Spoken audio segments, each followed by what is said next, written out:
apa? Artinya burung-burung berkicau, bersenandung. Mereka bernyanyi, berbahagia atas kelahirannya baginda Nabi besar Muhammad Sallallahu Alaihi Wasallam. Seluruh hewan berbincang-bincang karena sebentar lagi akan lahir seseorang yang dapat memerdekakan kita semua. Kata seekor unta. Karena ketika itu binatang-binatang ternak diperbudak oleh manusia, diberi makan sedikit, tapi diberikan beban kerja yang sangat berat.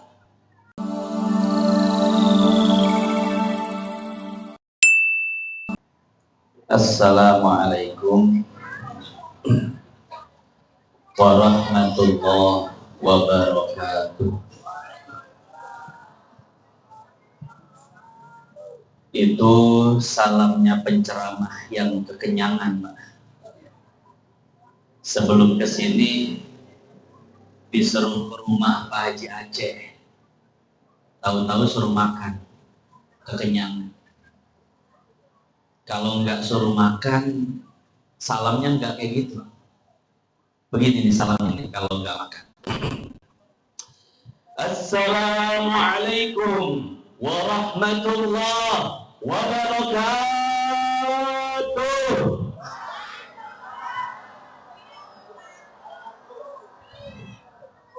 Geuning eta bisa kan?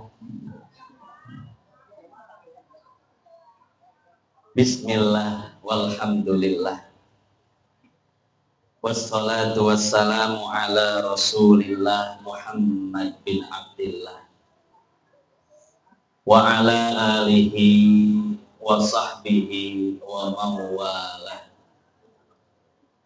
Qala ta'ala qul bi fadlillahi wa bi rahmatihi fa bidzalika falyafrahu huwa khairum mimma yajma'un. Yang saya hormati dan saya muliakan segenap hadirin wal hadirat, jamaah majlis maulid baginda Nabi besar Muhammad Sallallahu Alaihi Wasallam. Mudah-mudahan dengan berkumpulnya kita di malam hari yang mulia ini, malam hari yang sebetulnya enak gogoleran. Apa itu gogoleran? Naon Bu Beta? Malam hari yang sebetulnya enak kekedengan. Apa itu kekedengan? Malam hari yang sebetulnya enak rebahan di rumah, apalagi kasurnya empuk, AC-nya 3 PK. Sambil nonton TV, betul ya? Tapi kita tinggalkan itu semua semata-mata kecintaan kita kepada baginda Nabi besar Muhammad Sallallahu Alaihi Wasallam. Saya yakin hadirnya kita di malam hari ini bukanlah hadir yang sia-sia. Semua ini ada hitungannya di hadapan Allah, dan mudah-mudahan ini menjadi wasilah kita mendapatkan syafaat baginda Rasulullah Muhammad Sallallahu Alaihi Wasallam. Yang sama-sama kita hormati dan kita muliakan Bapak almarhum, keluarga besar daripada almarhum Bapak Haji Icang. Kita doakan anak, cucu, mantu, mudah-mudahan menjadi anak-anak yang soleh dan solehah. Keluarganya Allah anugerahkan keluarga yang sakinah, mawaddah, warahmah. Dipanjangkan umurnya, dimudahkan segala urusannya. Amin ya rabbal alamin. Yang saya hormati para guru, para asatidzah wal ustadzat, wabil khusus guru kita bersama Bapak Ustadz Haji Abdul Muttalib dan guru-guru yang lainnya, yang mohon maaf tidak bisa disebutkan satu persatu namanya. Begitu pula yang saya hormati, mana tukang sound systemnya? Yang saya hormati mamang-mamang sound system. Kita doakan si mamang mudah-mudahan masuk surga. Amah son-sonnya. Tim hadroh mana tim hadroh? Kita doakan tim hadroh masuk surga sama hadroh-hadrohnya. Ibu-ibu mudah-mudahan masuk surga sama seragam-seragamnya. Ada seragamnya enggak, Bu? Enggak. Oh, tadi pagi udah ya. Udah lunas, Bu. Alhamdulillah. Bapak-bapak, ibu-ibu, segenap kaum remaja dan adik-adik sekalian yang mohon maaf tidak bisa disebutkan satu persatu namanya, namun tidak mengurangi rasa hormat dan takzim saya kepada beliau-beliau semua.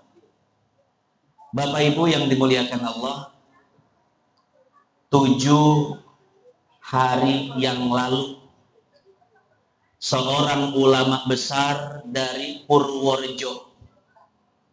Purworejo di mana, Purworejo? Kalau dari Cikarang Baru kemana tuh? Jauh kene, Pak. Jawa Tengah.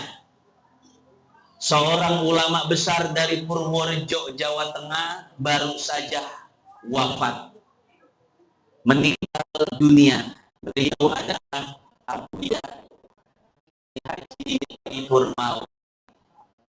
Beliau ini murid daripada Sayyid Muhammad bin Alwi Al-Maliki, seorang ulama besar di Mekah. Ada satu kisah, satu ketika Sayyid Muhammad bin Alwi Al-Maliki menggali sumur, tapi tidak pernah menemukan sumber air. Digali di sini nggak ada airnya, digali di sana nggak ada airnya. Akhirnya Kiai Thaifur yang ketika itu masih menjadi murid beliau bermimpi melihat Nabi. Kata Nabi, "Hai Thaifur, salamkan kepada cucuku Sayyid Muhammad bin Alwi Al-Maliki bahwa jika ingin menemukan sumber air, dia harus menggali di sebelah sini." Akhirnya ketika beliau bangun dari tidurnya disampaikan, "Wahai Sayyid Muhammad, Rasulullah mengirimkan salam kepadamu bahwa jika ingin menemukan sumber air, maka galilah di tempat yang ditunjukkan oleh Rasul." Ketika digali, betullah, keluarlah air yang sangat deras. Dan ketika itu sumur tersebut dinamakan sumur Thaifur oleh Sayyid Muhammad. Ya. Nah, Kiai Thaifur yang ketika menjadi santri sudah sering bermimpi melihat Nabi. Bu, hari ibu nggak ngimpi kapanggin Nabi, Cak? Encan, saya mangges. Nabi palsu, musadek. Ada lagi Nabi palsu yang dari Cirebon, tahu namanya? Tugimin. Bukan apa-apa ya kalau nabinya namanya Tugimin, sholawatan nggak enak, Bu. Allahumma sholli ala Tugi. Kan nggak sedap sholawatannya ya. Ya Allah. Bapak Ibu yang dimuliakan Allah, ketika Buya Thaifur ini kembali ke Nusantara, beliau pun menjadi ulama besar. Seminggu yang lalu beliau wafat dipanggil oleh Allah Subhanahu wa Ta'ala. Saya dapat kabar dari teman-teman saya yang di Jawa. Mereka mengatakan bahwa di hari wafatnya almarhum Abuya Kiai Haji Thaifur Mawardi, tidak ada satupun tanah Jawa yang terlihat cahaya matahari. Semuanya mendung.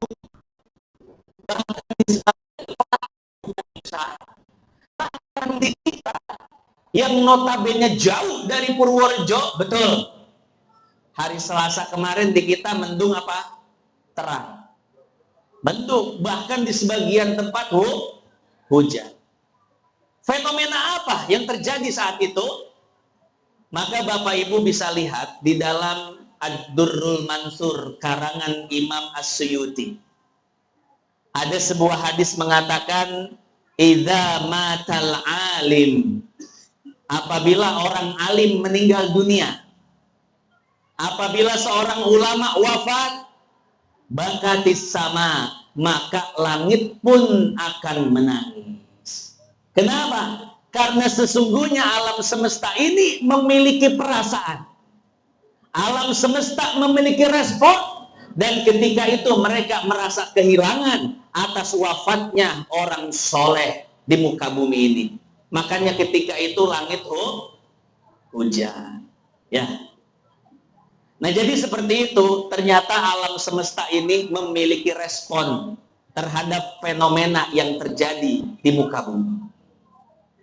Begitu pula ketika Sayyidina Husain, Bapak Sayyidina Husain, cucu daripada baginda Nabi besar Muhammad, ketika Sayyidina Husain terbunuh pada tanggal 10 Muharram, apa yang terjadi? Langit di muka bumi tiba-tiba berwarna merah. Bahkan Imam Suyuti di dalam kitabnya Tarikhul Khulafa, beliau mengatakan langit berubah menjadi merah ketika Sayyidina Husain terbunuh pada tanggal 10 Muharram, dan itu berlangsung sampai 6 bulan berikutnya.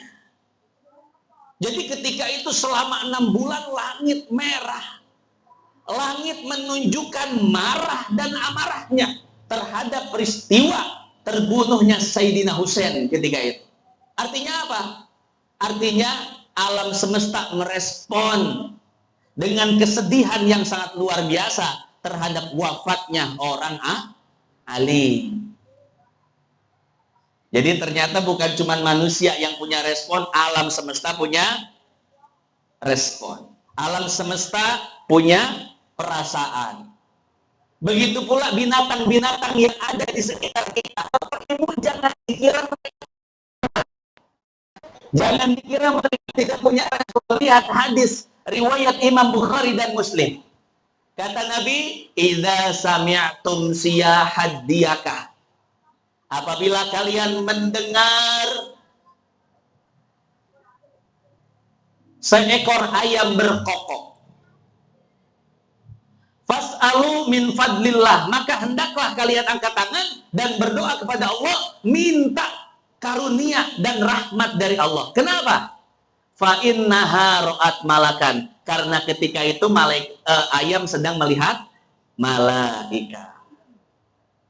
Wa idza sami'tum nahiqal himar, sebaliknya kata Nabi, ketika kalian mendengar ringkikan kedelai. Apa, Bu? Keledai.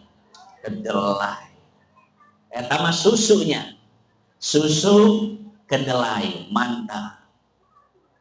Kata Nabi, apabila kalian mendengar ringkikan keledai, fata'awwadu minasyaiton, maka hendaklah kalian berlindung kepada Allah dari setan. Kenapa? Fa innahu ra'a syaitana. Karena sesungguhnya keledai itu melihat setan. Artinya apa, Bapak Ibu? Artinya yang namanya hewan-hewan di sekitar kita bisa melihat sesuatu yang tidak bisa kita lihat. Betul ya? Kata Nabi, kalau ayam berkokok berarti dia melihat malaikat. Cepat-cepat doa kepada Allah. Biasanya ayam berkokok jam berapa, Bapak Ibu? Pagi-pagi banget ya. Jam 2, jam 3, subuh. Sesungguhnya ayam sedang melihat malaikat, kata Nabi, angkat tangan doa. Kenapa?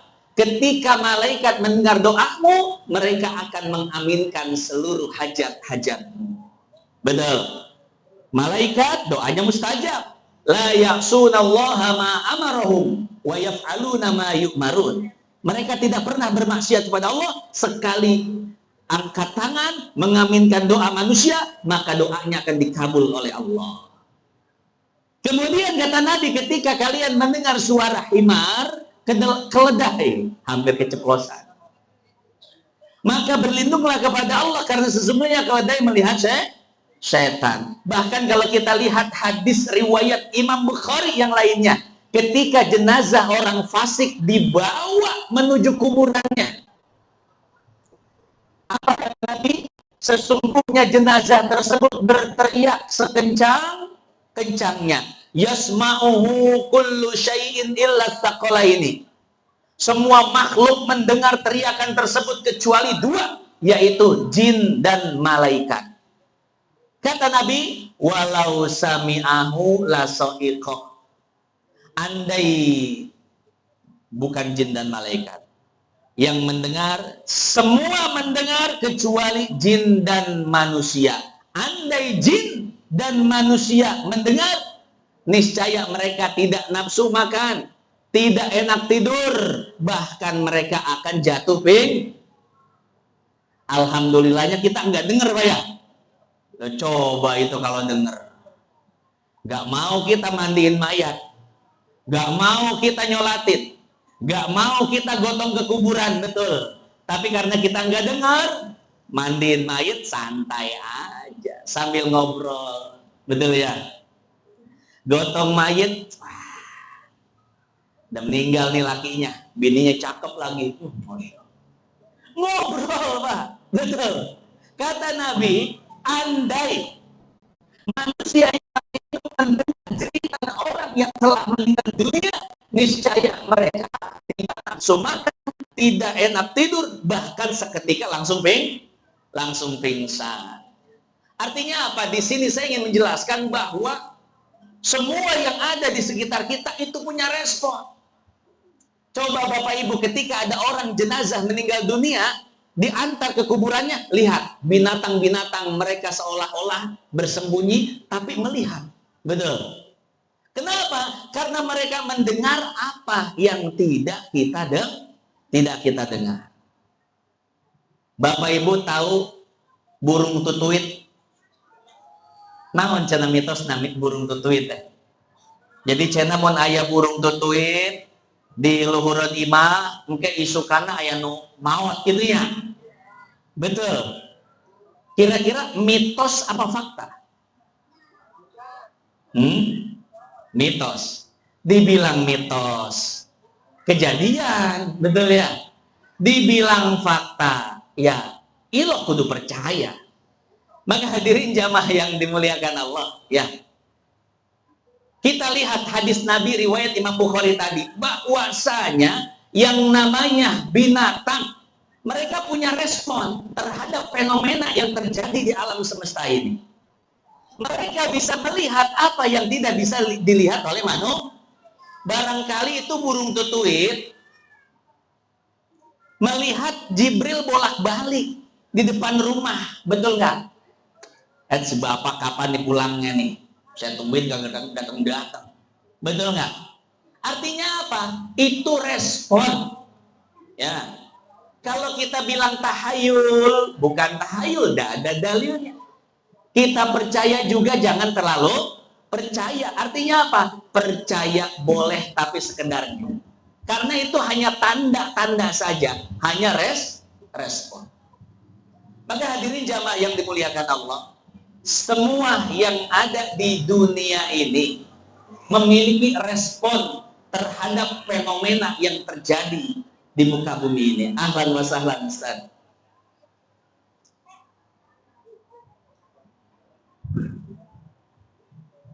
Assalamualaikum. Ustaz. Sehat ya. Alhamdulillah. Ya, pada. Bapak Ibu yang dimuliakan Allah. Jadi ketika ada orang soleh wafat, maka langit itu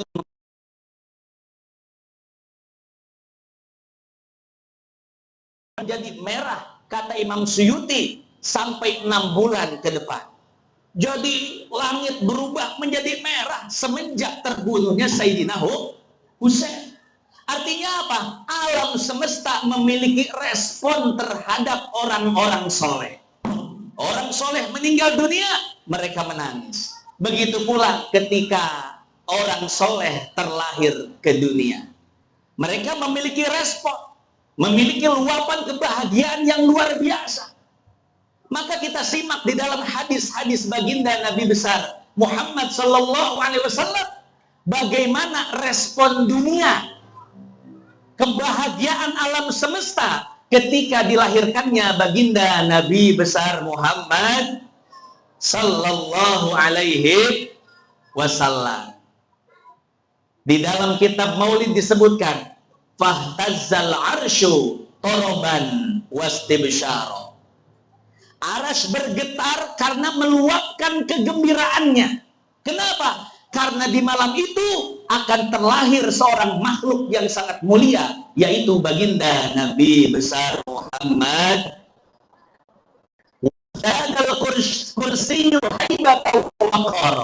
Kursi bertambah karismatik dan kewibawaannya.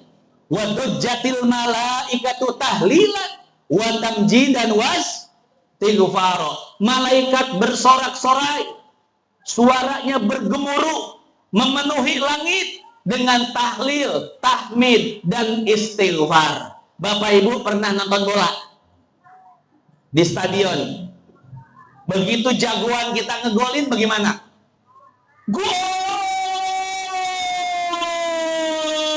Betul.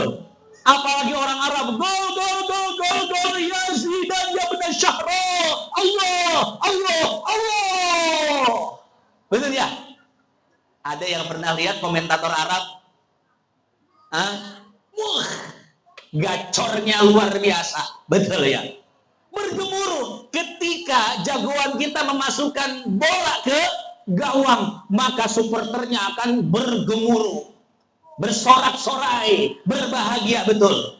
Begitu pula saat itu malaikat ketika baginda Rasul lahir dengan selamat, mereka bersorak-sorai, bertahlil, bertasbih,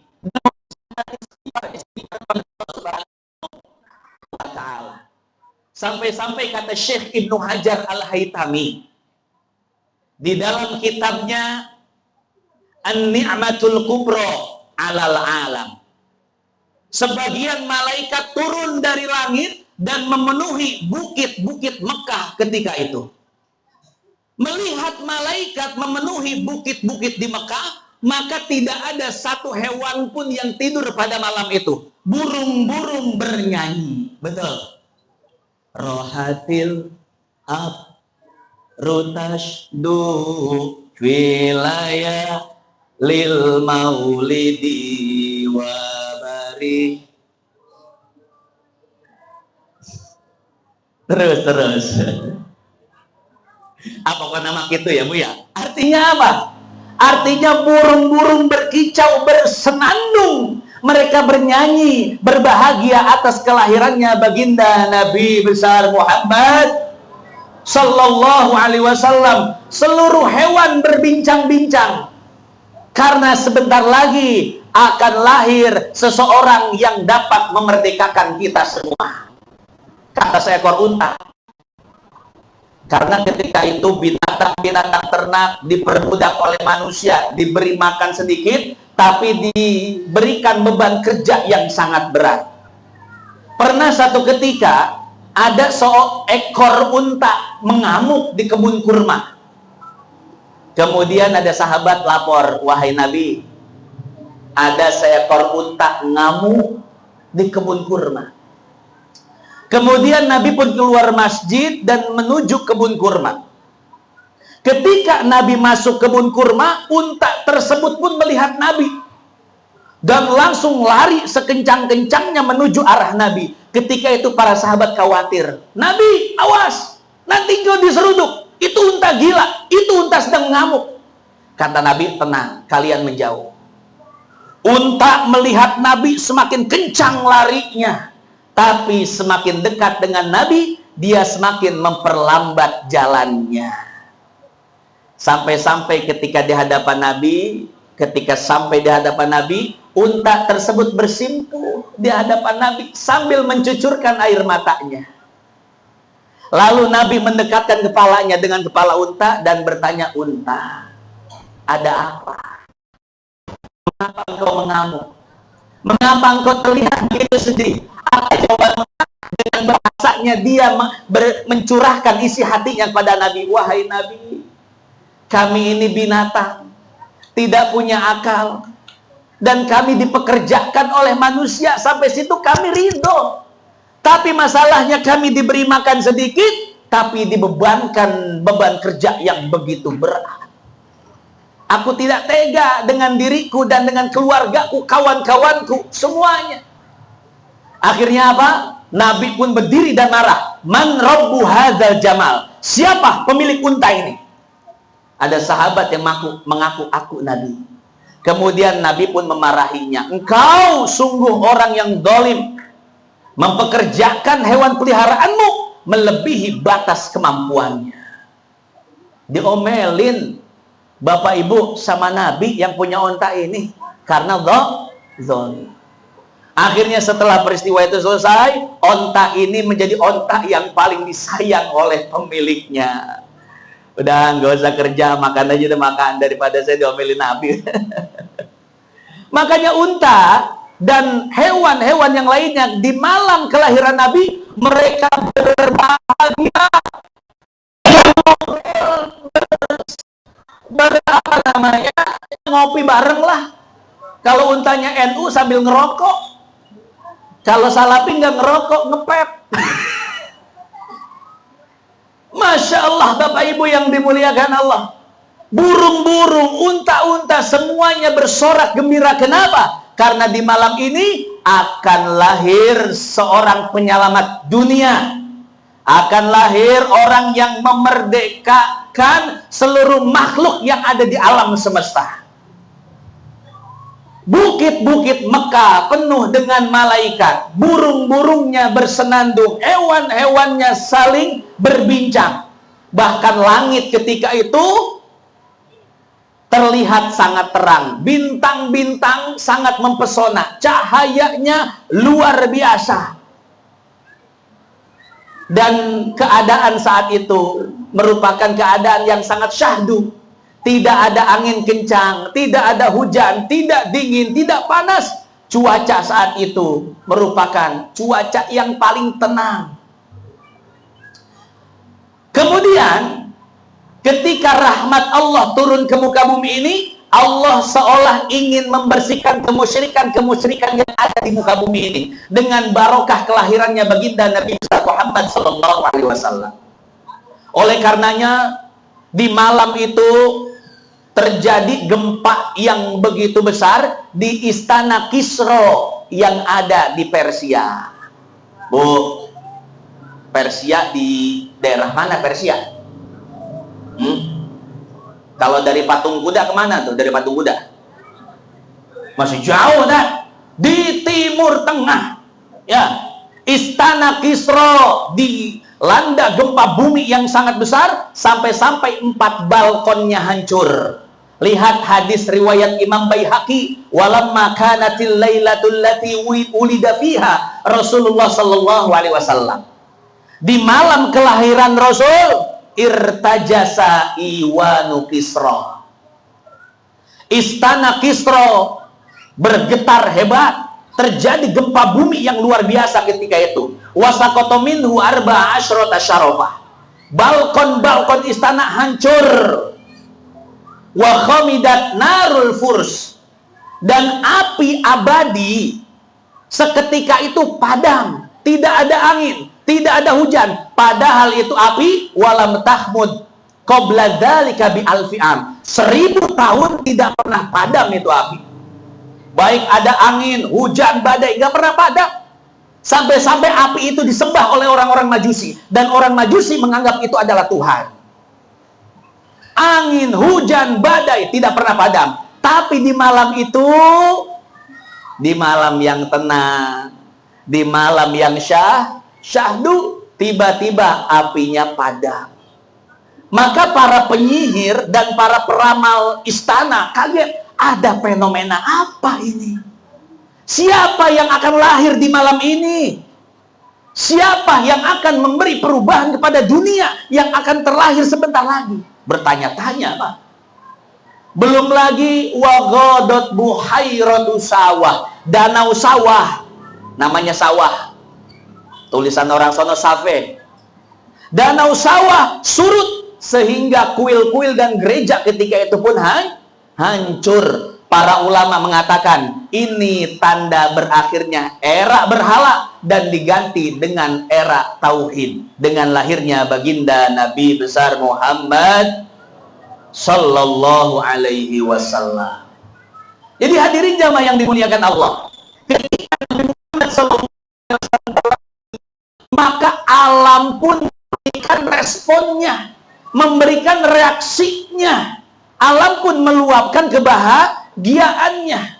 Langit begitu terang, malaikat turun, bidadari keluar dari surga menyambut kelahiran baginda Nabi besar Muhammad. Burung-burung berkicau, hewan-hewan tidak ada yang tidur.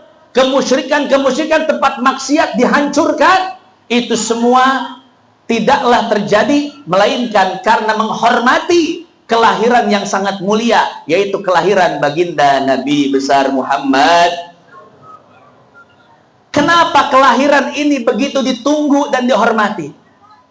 Karena orang yang dilahirkan bukan orang sembarangan, bukan orang yang biasa, tapi ini adalah orang yang akan membawa perubahan luar biasa terhadap kehidupan manusia. Arab sebelum diutus Nabi terkenal dengan sebutan jahiliyah. Arab jahiliyah. Bu, jahiliyah itu artinya naon? Jahiliyah artinya apa, Pak? Yang jawabannya betul nanti dikasih 1 juta sama pasulan. Saya emang punya duit. Jahiliyah artinya bukan bodoh, bukan. Orang Arab jahiliyah pinter-pinter. Lihat surat Quraisy, ilafihim rihlatash syita'i falyabudu rabb hadzal, sampai akhir. Di dalam surat Quraisy disebutkan bahwa orang Arab mereka adalah ahli-ahli ekonomi, sampai-sampai di musim panas mereka melakukan ekspor impor ke Suriah, ke Syam, dan di musim dingin mereka melakukan ekspor impor ke negeri Yaman. Oh, ilmu ekonominya hebat, ilmu dagangnya mantap, ilmu manajemennya luar biasa, Pak. Mereka para penyair, mereka para orator-orator ulung, orang Arab jahiliyah ketika itu. Berarti jahiliyah artinya apa? Jahiliyah. Pinter. Iya, betul. Betul ya. Yang penting bukan bodoh ya. Jahiliyah bukan bodoh artinya. Jahiliyah itu maknanya biadab. Bukan bodoh secara intelektual, secara akhlak itu jahiliyah. Apa kata Allah ketika menggambarkan akhlak orang Arab?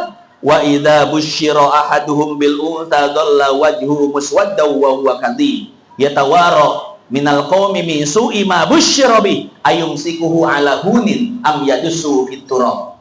Orang Arab jahiliyah ketika lahir anak laki-laki mereka berbangga-bangga dengan anaknya. Tapi ketika lahir anak perempuan, maka ketika itu anak perempuan yang baru lahir akan dibawa ke tengah-tengah padang pasir dan dikubur hidup-hidup. Biadab tidak? Biadab. Bu, bayangin ibu hamil 9 bulan, tengenah hees, nyang kere, nyang kanan, dahar tengenah, iya tengenah, betul. Akhirnya ibu bikin-bikin ini dah, bikin-bikin apa sih ngaranna teh? Naon ngidam teh, naon teh ngidam ngaranna? Pak, ibu-ibu kalau ngidam fakta apa mitos? Eta mah bibisaanan weh. Dah hayang dahar setik ya setik. Masya Allah, ibu 9 bulan ngidam, 9 bulan hamil, 9 bulan berat membawa janin. Ketika lahir, bayangkan anak itu langsung dikubur hidup-hidup oleh bapaknya. Sakit hati nggak, Bu? Kecewa luar biasa, Pak. Itu biadabnya orang Arab saat itu. Ya. Apa bentuk kebiadaban orang Arab? Yang lainnya, orang Arab memperlakukan wanita seperti barang, bahkan seperti binatang. Di dalam pernikahan tidak ada istilah talak rujuk, talak 3 nggak ada. Talak tidak ada batasnya. Orang Arab ketika benci kepada istrinya maka akan dicerai. Ketika masa iddahnya akan habis, dirujuk lagi. Dicerai lagi, dirujuk lagi. Dicerai lagi, rujuk lagi. Cerai lagi, rujuk lagi. Tidak ada batasannya, Pak. Makanya perempuan ketika itu bingung. Mau berumah tangga, tidak ada kata sakinah, mawadah, warahmah. Mau nikah sama laki-laki lain, masih tetap dirujuk, dipermainkan seperti barang, bahkan seperti binatang. Kemudian kehadiran Nabi Shallallahu Alaihi Wasallam ke dunia ini membawa rahmat bagi perempuan. Apa kata Nabi? Lewat firman Allah, at-tolaku marrotani, imsakum bima'ruf, au tasrihum. Kata Allah, talak yang bisa dirujuk hanya 2. Bapak nyerahin istri, aku talak engkau dengan talak 1, pulang ke rumahnya. Di masa iddah bapak kangen, istri kangen, dijemput, Neng balikan yuk, yuk. Itu namanya rujuk, Pak.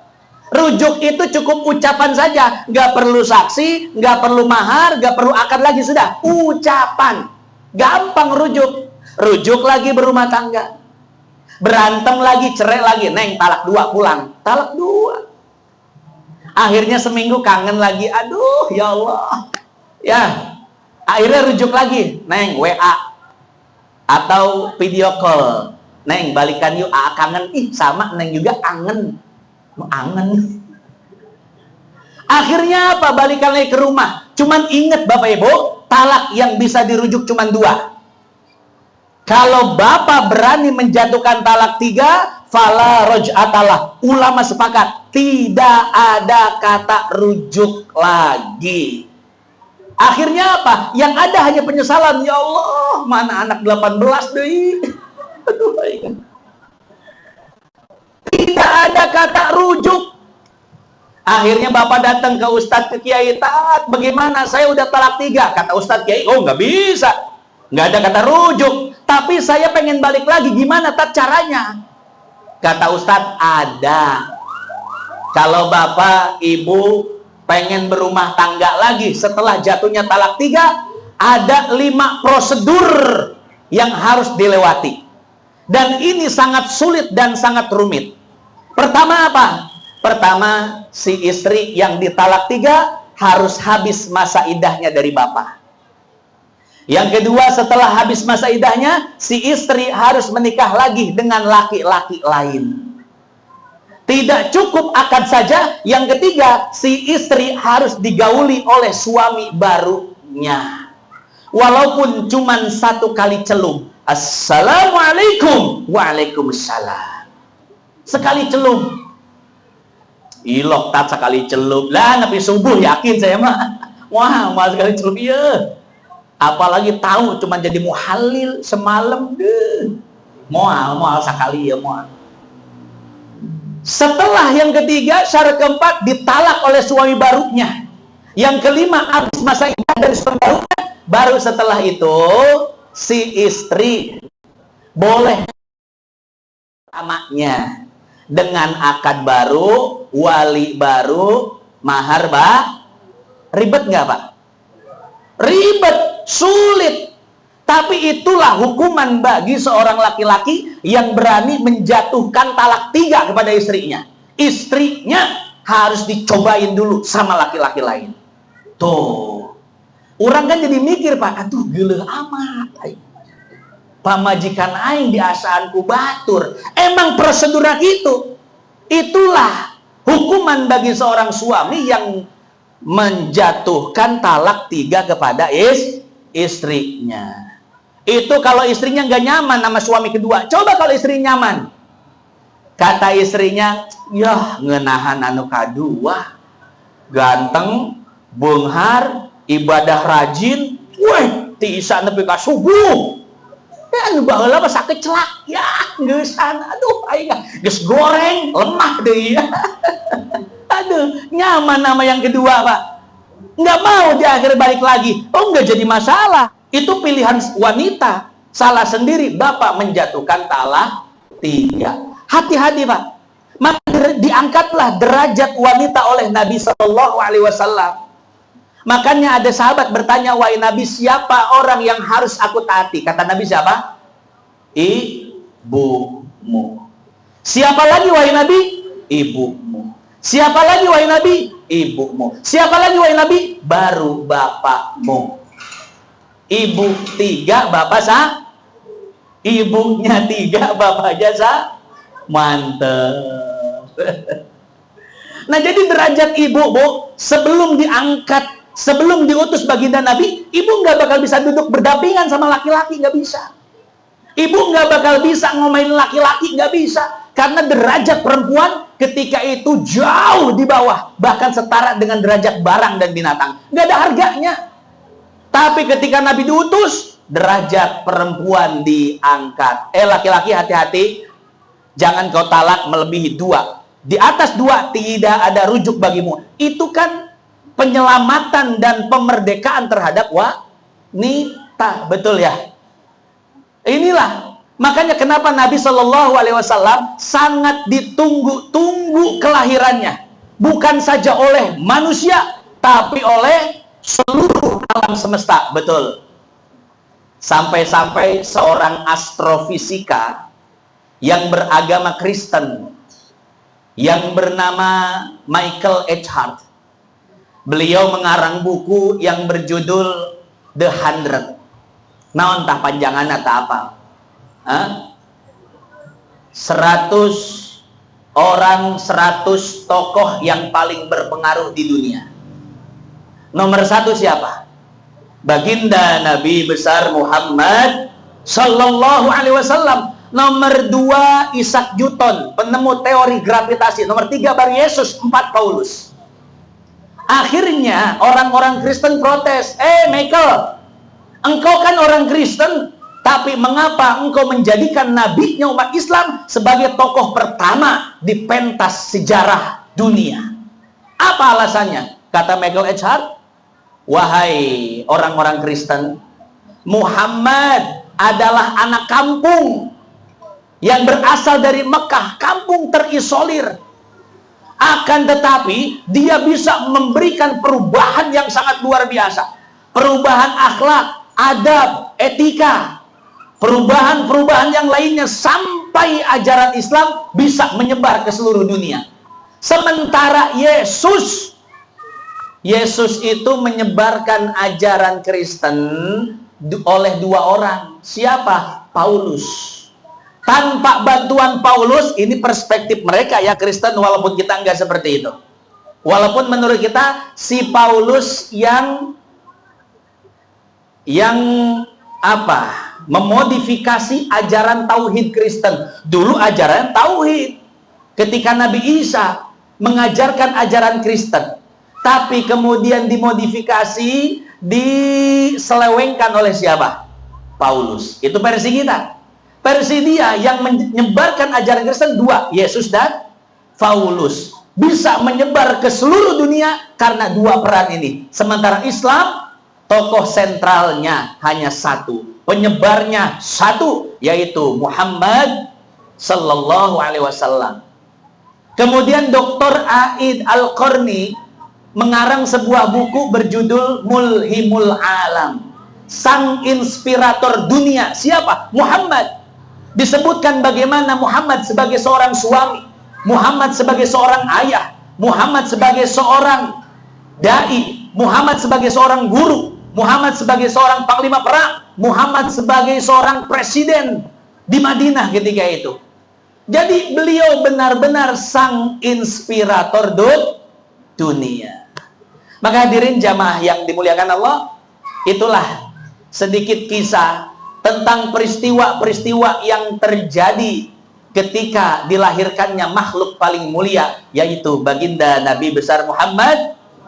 Kenapa langit merespon, malaikat merespon, jin, manusia, binatang meluapkan kegembiraannya terhadap kelahirannya? Karena itu, ini bukan manusia sembarangan, manusia yang akan memberikan perubahan terhadap dunia. Itu saja yang dapat saya sampaikan. Mudah-mudahan yang sedikit ini bisa bermanfaat. Akan disambung oleh guru kita Kiai Encep.